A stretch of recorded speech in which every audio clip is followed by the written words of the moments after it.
Halo teman-teman, kita akan membacakan lagi komentarnya teman-teman semua di video-video gue ya. Tapi sebelum komentar itu kita bacakan, ada satu isu yang lagi menarik nih teman-teman ya. Beberapa hari ini ternyata banyak orang yang menerima yang namanya surat teguran teman-teman ya.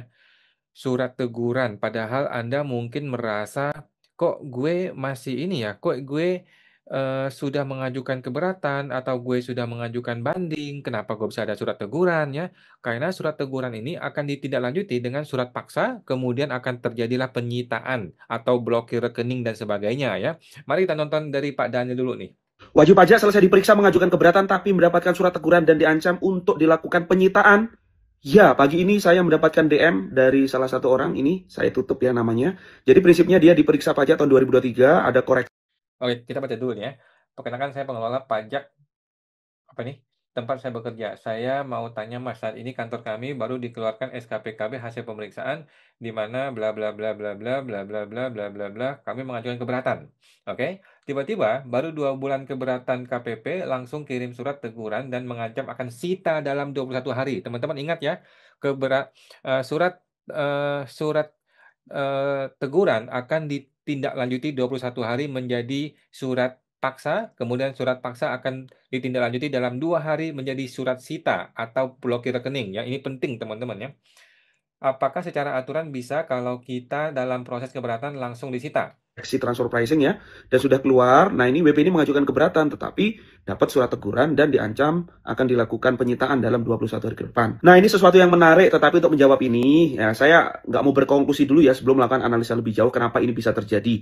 Apakah karena tidak baca aturan, atau sebetulnya udah ngerti aturannya, tetapi yang bersangkutan, KPP yang bersangkutan ada miskoordinasi nih, antara bagian penagihan ya dengan bagian yang terkait ya keberatan. Jadi mungkin ada miskomunikasi, koordinasi antara pihak penagihan dengan yang bikin surat ya. Nah ini omong kosong teman-teman ya. Jadi gue berpikir, gue berasumsi ini ya, gue beritikat apa ya istilahnya? Gue seuzon dulu ya. Gue seuzon dulu bahwa si pihak KPP-nya sengaja testing the water, sengaja melihat nih, ini wajib pajak bisa kita peras nggak nih? Kalau dia diam-diam saja si wajib pajaknya, kita lanjutin penyitaan, kita blokir rekeningnya, mampus dia ya. Orang diblokir rekening tuh bisa bisa panas dingin, berak nggak lancar teman-teman ya. Nah, kalau wajib pajaknya melawan, ya tinggal kita batalkan suratnya. Selesai toh. Tinggal kita menyatakan surat itu tidak sah. Batal gitu, beres ya. Tapi kalau wajib pajak tidak melawan atau tidak mengajukan gugatan ke pengadilan, yang akan terjadi adalah penyitaan aset wajib pajak. Berbahaya, teman-teman ya. Keberatan banding. Kenapa? Karena sesuai dengan Undang-Undang Ketentuan Umum dan Tata Cara Perpajakan bahwa wajib pajak itu punya hak untuk mengajukan apa namanya keberatan pajak. Dan kalau kita lihat di pasal 25 Undang-Undang KUP, nah ini nih, di situ dijelaskan kalau Anda mengajukan keberatan, maka utang pajaknya itu tertangguh sampai dengan 1 bulan sejak hasil keputusan keberatan. Jadi nggak bisa dong langsung diterbitkan surat teguran atau apalagi surat sita, nggak bisa. Jadi hak Anda untuk ditunda, di-freeze ketika Anda mengajukan keberatan. Bahkan nanti Anda mengajukan banding lagi sama. Ya, jadi nggak serta-merta langsung ditegur atau disita ya. Jadi menurut saya komunikasikan dulu aja. Khawatir ada miskoordinasi antara bagian penagihan dan keberatan. Kurang lebih seperti itu mudah-mudahan. Nah, ini dia masih berniat baik ya, komunikasikan ya. Kalau gua tidak ada komunikasi, langsung masuk ke pengadilan ya, karena ini oknum. Yang kita lawan ini oknum orang brengsek, orang bangsat, orang-orang yang sengaja mempermainkan wajib pajak, orang-orang yang sengaja eh, memeras wajib pajak ya, teman-teman ya. Bagaimana bisa keluar surat teguran ketika kita sedang mengajukan keberatan maupun banding? Memang memang gila itu oknum itu ya. Kalau wajib pajak ngerti sih nggak apa-apa. Kalau nggak ngerti gimana coba? Kalau nggak ngerti dia biarin aja. Tiba-tiba diblokir rekeningnya. Mampus begitu caranya ya. Bermanfaat jadi Anda tenang. Oke, teman-teman gue kasih. Ini adalah dasar hukumnya ya. Tadi yang Bapak itu bilang ya. Keberatan dan banding di pasal 25 ya. Pasal 25 ayat 7. Dalam hal PP mengajukan keberatan, maka penagihannya itu tertunda sampai 1 bulan setelah penerbitan surat keputusan keberatan. Jadi kalau keberatan masih lanjut, belum ada keputusan, ya jangan jangan ada penagihan dong, ya kan? Kemudian pasal 27. Pasal 27 ini mengenai banding ya. Ketika wajib pajak mengajukan banding, maka penagihan pun ditunda sampai 1 bulan setelah penerbitan putusan banding ya. Jadi Seorang petugas pajak harus mengerti, harus berhati-hati ketika menerbitkan surat teguran. Karena surat teguran bisa menyebabkan orang sakit jantung, bisa menyebabkan orang serangan stroke, ya. Jadi orang ketika keberatan, ketika banding tidak boleh dikasihkan surat teguran, ya. Dan itu sudah terjadi nih. Pak Daniel sudah bilang dan klien gue juga mengalami, ya. Klien gue juga mengalami. Gue akan masuk gugatan minggu depan. Ya, kita gugat ke pengadilan biar tahu rasa itu oknum pajak, ya. Sekarang adalah kita lihat komentar wajib pajak, teman-teman, ya. Komentar Anda semua nih, ya, teman-teman, ya, kepada gue di video-video gue. Ini video gue mengatakan apakah Pak Purbaya berani buat aturan hukum wajib merekam video di wajib pajak di KPP, ya. Kita lihat komentar orang-orang. Ya emang harus direkam kalau mau memberantas oknum-oknum berjamaah. Kalau ada yang nggak mau ya udah singkirkan saja. Masalahnya Purbaya berani nggak? Purbaya berani nggak singkirkan eh gitu, ya. Berani nggak orang yang di samping dia tuh, yang namanya Heru Pambudi, Surya Utomo, siapa Bimo Wijayanto, orang-orang itu yang bikin gebrakan tidak boleh merekam di kantor pajak. Berani nggak Surya Utomo? Berani nggak Purbaya memecat orang-orang itu? Gimana coba Pak Purbaya? Aduh, Purbaya. Di video sebelumnya ada kok nanya apa maksudnya atau poinnya saat saya bilang Pak Purba itu sedang menjadi pejabat politik. Poinnya simpel, kalau kalkulasi politiknya nggak masuk, tindakan itu nggak jalan, betul, ya. Misal ya di video ini, bikin aturan seperti ini, memutuskan memecat petugas pajak atau pejabat yang rusak dan tindakan lain yang sebenarnya secara teknis bisa Pak Purbaya lakukan. Meskipun Pak Purbaya mau melakukan itu, mungkin tidak bisa sekarang menjawab lagi pertanyaan kok kapan. Jawabannya waktu adalah dalam 2 tahun atau saat penegak hukum utamanya kejaksaan mulai bisa bergerak. Nah, pertanyaan, dalam 2 tahun si oknum belum dipecat, eh, apakah tagihan pajak 10 miliar wajib pajak bisa ditunda dahulu? Gimana? Gua nunggu dia dipecat nih 2 bulan lagi, 2 tahun lagi nih. SKP-nya sudah terbit. Kami ini sudah disuruh bayar 10 miliar. Bisa ditunda nggak pembayaran pajak gue? Emang anjing lu suruh nunggu-nunggu 2 tahun. SKP gue itu sudah disuruh bayar, sudah mau diblokir rekening wajib pajak ini, sudah mau disita aset-asetnya, udah mau dipenjarain aset wajib pajaknya. Gimana? Nunggu 2 tahun. Lalu kalau kondisi itu nggak tercapai bagaimana? Ya nggak bakal pernah terjadi. Prediksi saya kalau terus seperti ini, Menkeu dan Kejaksaan Agung akan dicopot dan diganti orang yang mungkin tidak ahli keuangan dan ahli hukum, tapi mau menjalankan penindakan atau menjalankan kebijakan yang sudah sebelumnya disarankan. Ya, ya ke Kejagung jangan sampai orang bukan hukum, ya.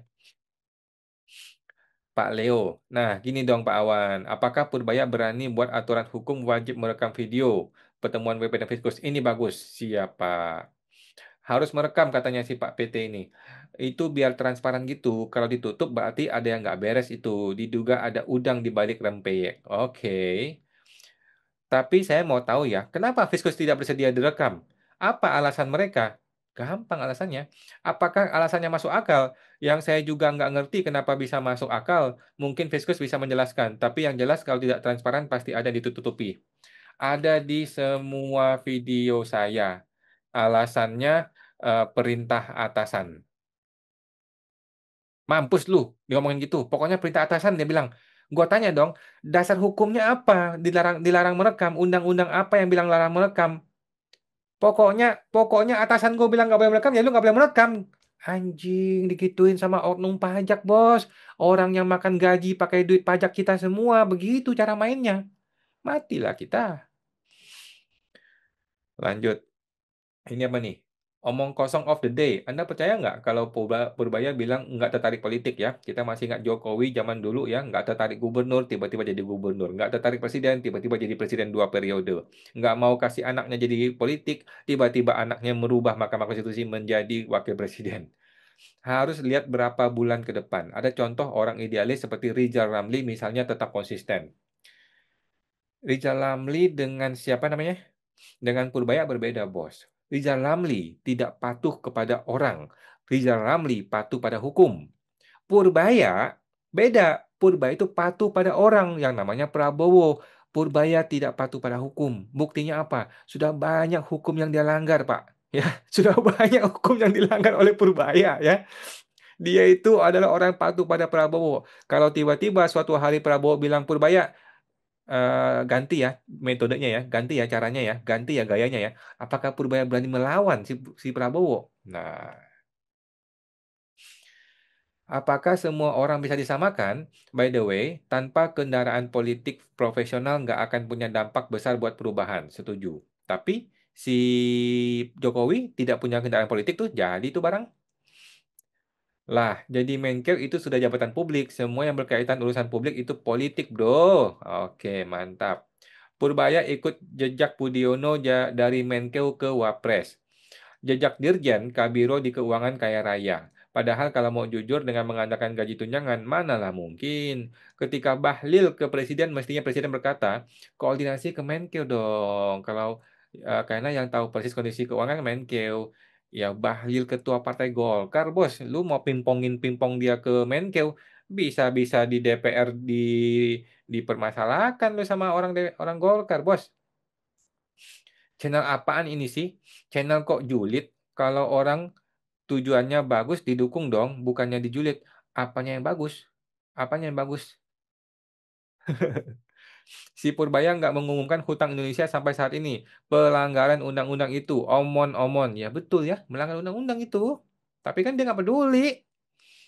Omongan Anda keterlaluan, bilang Presiden busuk. Memang busuk. Memang busuk ya. Emangnya kamu siapa? Ya saya rakyat. Saya yang punya negara ini. Ya, saya rakyat, saya punya negara, gue yang pembayar pajak ya. Hei, hati-hati loh. Iya, hati-hati Pak. Mohon maaf ya Pak ya.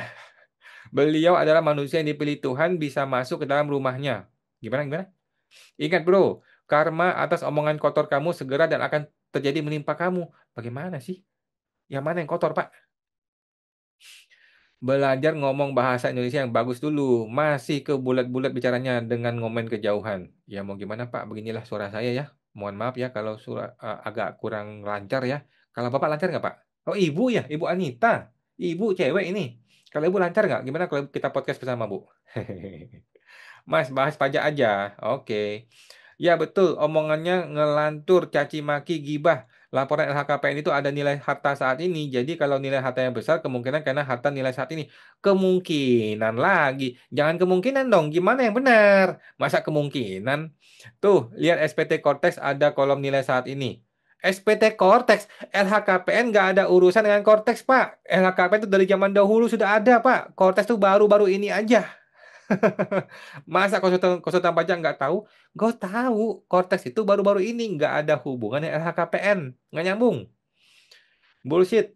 Dulu juga si Sulfat ngomongnya gitu ya, lebih tertarik bisnis martabak. Tapi bukti sekarang apa? Jadi wakil presiden ya. Oke teman-teman, sementara itu dulu deh.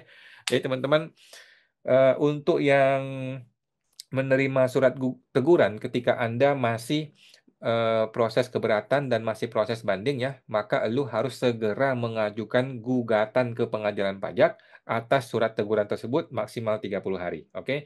Tidak usah pikirin cara lain, nggak usah pakai cara-cara yang aneh-aneh, berdiskusi lah, komunikasi lah, negosiasi lah, omong kosong semua teman-teman ya. Karena orang pajak tidak bodoh. Orang pajak sengaja melakukan hal tersebut supaya apa? Supaya kalau wajib pajaknya bodoh, tinggal disita ya. Kalau wajib pajak ngelawan, ya tinggal dibatalkan suratnya. Tetapi kan kita maunya hakim yang membatalkan surat tersebut. Oke, teman-teman, sampai jumpa. Semoga terbantu.